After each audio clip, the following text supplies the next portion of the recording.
ఒక పక్కన party ఫిరాయింపులో case జరుగుతుంది, ఇంకో పక్కన స్పీకర్ దీనిపై యాక్షన్ తీసుకోవడం జరిగింది. ఈ నేపథ్యంలో ఆయన కొన్ని వ్యాఖ్యలు చేయడం జరిగింది. ఒకటే అన్నారు, ఏ పార్టీ గెలిచిద్ది, ప్రధానంగా నేను పోటీ చేస్తాను, ఖచ్చితంగా ఖైరతాబాద్ ఎమ్మెల్యే మరొకసారి నేనే అవుతాను అని చెప్పి కూడా ఆయన చెప్పడం జరిగింది.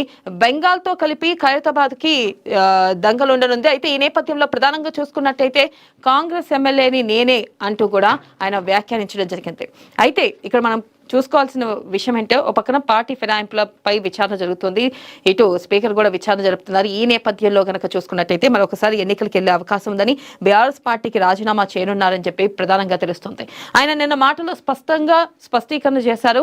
నేను కాంగ్రెస్ ఎమ్మెల్యేనే, కాంగ్రెస్ నుంచి గెలుస్తా, ముఖ్యమంత్రి రేవంత్ రెడ్డి చేసే సంక్షేమ పథకాలు ప్రజల్ని ఆకర్షిస్తున్నాయి, ఆయన అంత మంచి పనులు చేస్తుంటే వేరే పార్టీ ఎందుకు గెలుస్తుంది, అసలు వేరే పార్టీ గెలిచే అవకాశాలు ఉన్నాయా అంటూ కూడా ఆయన క్వశ్చన్ చేయడం జరిగింది. ఈ నేపథ్యంలోనే మనకు కొంతవరకు స్పష్టీకరణ వచ్చింది.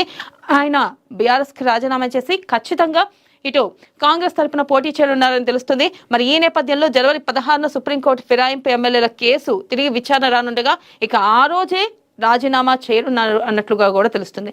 ఒకవేళ కనుక అంటే సుప్రీంకోర్టు 16న ఫిరాయింపు ఎమ్మెల్యేలపై సుప్రీంకోర్టులో 16న విచారణ జరుగుతుంది. ఈ నేపథ్యంలోనే ఆయన స్పష్టీకరణ చేయనున్నారు.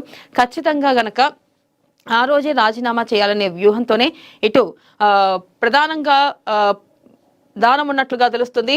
తర్వాత చూసుకున్నట్టయితే సంక్రాంతి తర్వాతే సుప్రీంలో విచారణ ఉండని నేపథ్యంలోనే దానం ఈ మేరకు వ్యాఖ్యలు చేశారు. మరొక అంశం చూసుకుందాం.